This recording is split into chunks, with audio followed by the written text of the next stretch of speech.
Tiga. Ya, baik, selamat datang. Kita langsung ke materi kedua, yaitu materi Pancasila. Yang mana Pancasila ini adalah dasar negara kita sebagai pedoman adik-adik semua. Begitu, marilah kita langsung ke materi. Di sini bisa dilihat ya sebuah tangan yang mana menggambarkan Pancasila ini harus dilindungi, ya, harus dipegang teguh ya oleh adik-adik semua sebagai landasan hidup atau berbangsa dan bernegara. Ya, lanjut. Bisa lihat di sini adalah Pancasila. Pertama, 4 konsensus yang saya bilang tadi, 4 konsensus dasar bangsa, berbangsa dan bernegara. Pertama adalah Pancasila. Ini sangat penting. Ya. Yang kedua, Undang-Undang Dasar Negara Kesatuan Republik Indonesia tahun 1945. Yang ketiga adalah NKRI, Negara Kesatuan Republik Indonesia. Yang keempat adalah Bhinneka Tunggal Ika. 4 landasan inilah yang harus Anda pahami, Anda jalankan. Kalau pengen negara kita baik, bangsa kita baik, inilah yang harus Anda jalankan sebagai generasi bangsa.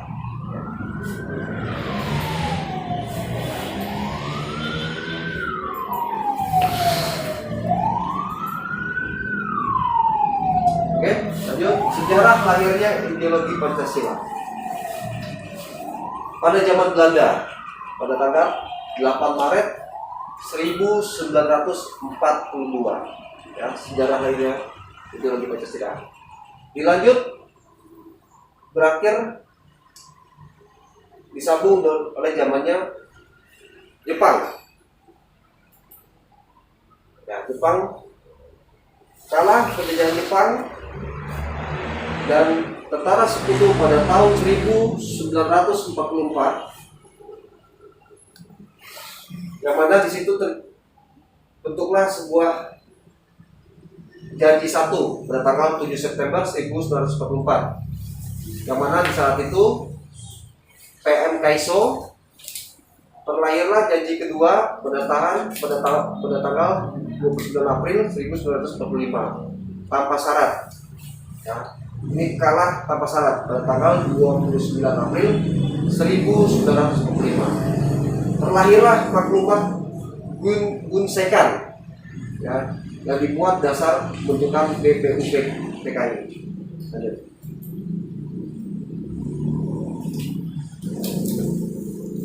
Lanjut, sejarah lahirnya ideologi Pancasila.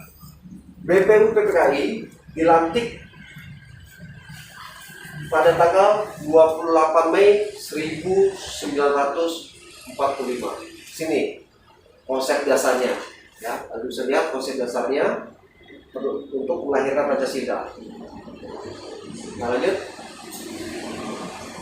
Yang mana sidang pertama dilaksanakan, sidang BPUP PKI dilaksanakan sidang pertama pada tanggal 29 Mei sampai dengan 1 Juni 1945. Ini sidang pertama. Di sini ada sidang pertama, kita lihat. Nah, setelah itu baru terbentuklah merumuskan calon dasar negara untuk Indonesia merdeka.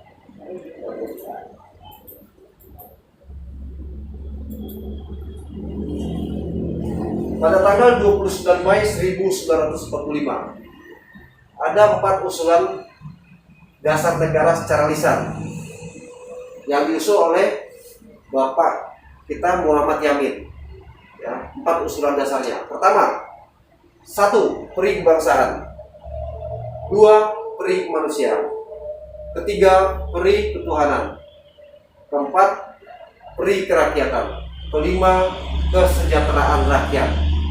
Ya, 4 usulan, ulangi, 5 usulan dari Bapak Muhammad Yamin. Selanjutnya ini baru usulan lisan. Di sini kita lihat ada usulan tertulis secara tertulis. Ada sedikit perbedaan. Kita lihat yang pertama, ketuhanan yang Maha Esa. Yang kedua, persatuan Indonesia. Yang ketiga, rasa kemanusiaan yang adil dan beradab. Yang keempat, kerakyatan yang dipimpin oleh hikmat kebijaksanaan dalam permusyawaratan atau perwakilan. Kelima, keadilan sosial bagi seluruh rakyat Indonesia. Perlu kita pahami, Bapak Muhammad Yamin pada tanggal 29 Mei 1945 ada dua usulan, lisan dan tertulis. Paham ya?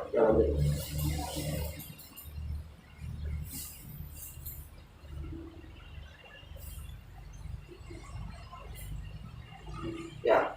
Pada tanggal 1 Juni 1945, Bapak Proklamator kita, Bung Karno, mengusulkan dasar negara. Kita lihat yang pertama, nasionalisme, maksudnya kebangsaan Indonesia. Internasionalisme, pri kemanusiaan. Ketiga, mufakat dan demokrasi. Keempat, kesejahteraan sosial. Kelima, ketuhanan yang berkebudayaan. Ada 5 usulan dasar negara. Dilanjut dibawa ke diperas menjadi Trisila, ya. Dari 5 itu dipres menjadi Trisila. Lahirlah Trisila. Yang pertama, sosio nasionalisme. Kedua, sosio demokrasi. Yang ketiga, ketuhanan. Ya. Diperas lagi menjadi Ekasila. Ekasila lahirnya secara gotong royong. Disitulah hari lahirnya Pancasila. Ya, ya.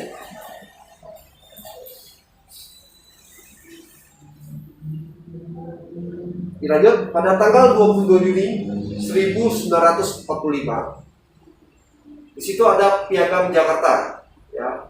Yang mana sila pertama, ketuhanan dengan kewajiban menjalankan syariat Islam bagi pemeluk-pemeluknya.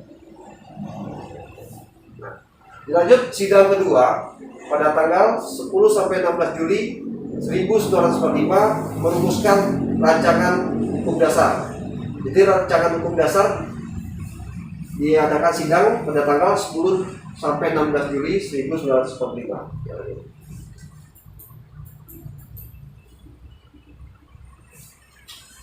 Pada zaman penjajahan Jepang, 15 Agustus 1945. Itulah tanggal saatnya Jepang menyerah tanpa syarat pada sekutu. Ya. Dilanjut pada tanggal 17 Agustus 1945, lahirlah Proklamasi Kemerdekaan yang diumumkan atau yang dibaca oleh Bapak Proklamasi Bung Karno. Ya. Setelah itu lahir dibentuklah pada 1 hari setelah itu, 18 Agustus 1945, dibentuklah sidang PPKI. Yang pertama, mengesahkan rancangan hukum dasar dan preambulnya atau pembukaannya, memilih presiden dan wakil presiden pada tanggal 18 Agustus 1945. Ini sidangnya. Lanjut.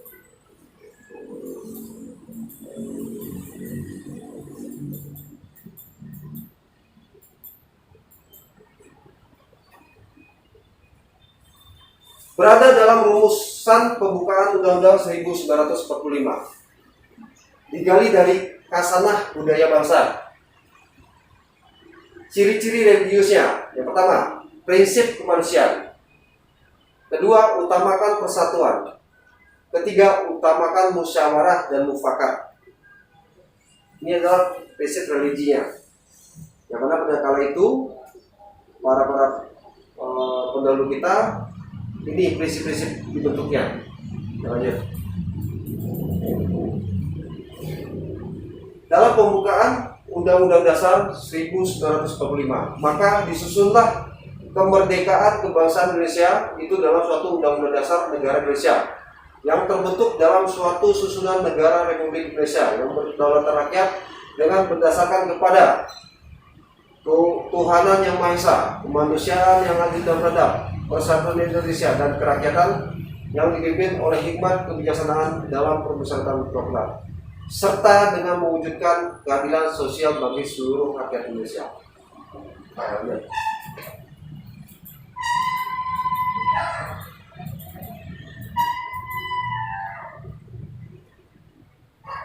Pancasila tepat bagi bangsa Indonesia. Ya, Pancasila sangat tepat bagi bangsa Indonesia. Yang mana di situ hakikat Pancasila pertama jiwa dan kepribadian bangsa. Di dalam Pancasila itu ada maknanya jiwa dan kepribadian bangsa. Yang kedua, sebagai pemersatu bangsa. Yang ketiga, perjanjian luhur bangsa.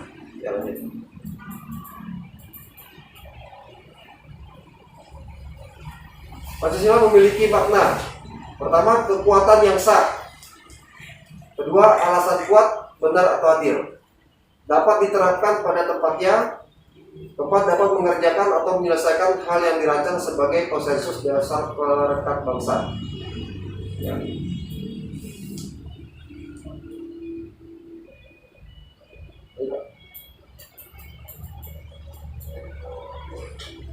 Di sini ada lahirlah sebuah pendapat, ya.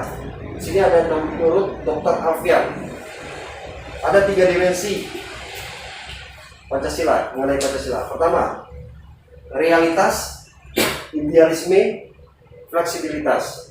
Pertama, realitasnya adalah bahwa nilai-nilai dasar yang terkandung dalam ideologi tersebut real, berakal atau hidup dalam masyarakat.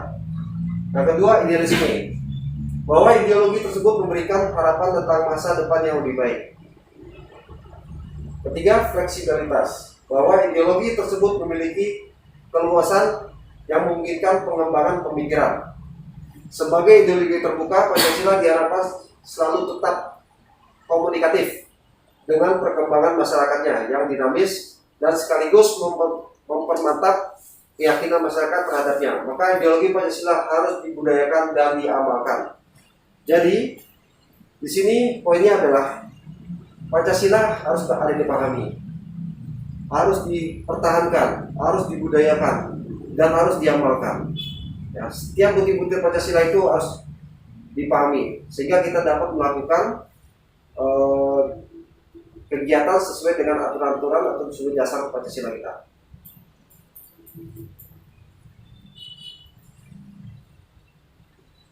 Kedudukan Pancasila. Pertama, sebagai dasar negara. Kedudukan Pancasila yang pertama adalah sebagai dasar negara, yaitu dasar falsafah atau filsafat negara.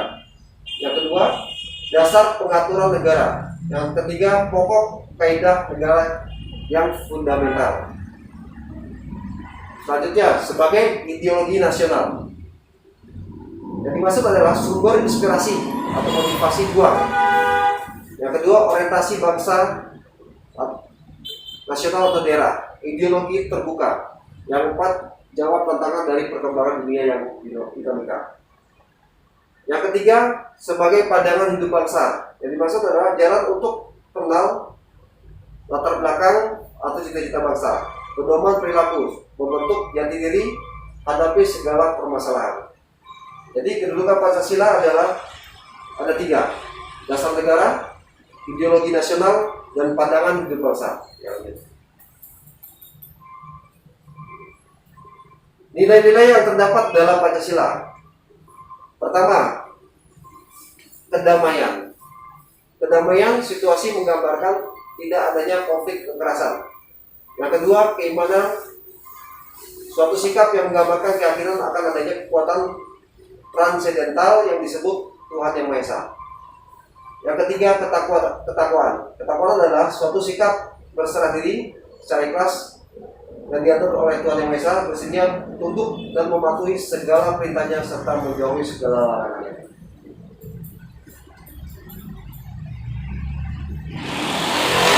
Keadilan, suatu sikap yang mampu menempatkan makhluk dengan segala permasalahannya sesuai dengan hak kewajiban serta harkat martabatnya secara profesional, diselaraskan dengan peran fungsi dan kedudukannya. Selanjutnya, kesetaraan, suatu sikap yang mampu menempatkan kedudukan manusia tanpa membedakan suku, ras, golongan, agama, budaya, dan lain-lain. Yang selanjutnya, keselarasan, keadaan yang menggambarkan keteraturan, ketertiban di setiap makhluk sehingga timbul suasana harmoni, tentram, dan damai.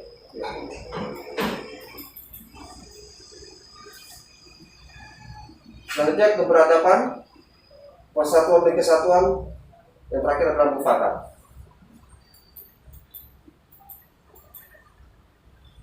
Ya, dilanjut lagi adalah lagi kebijakan dan kesejahteraan.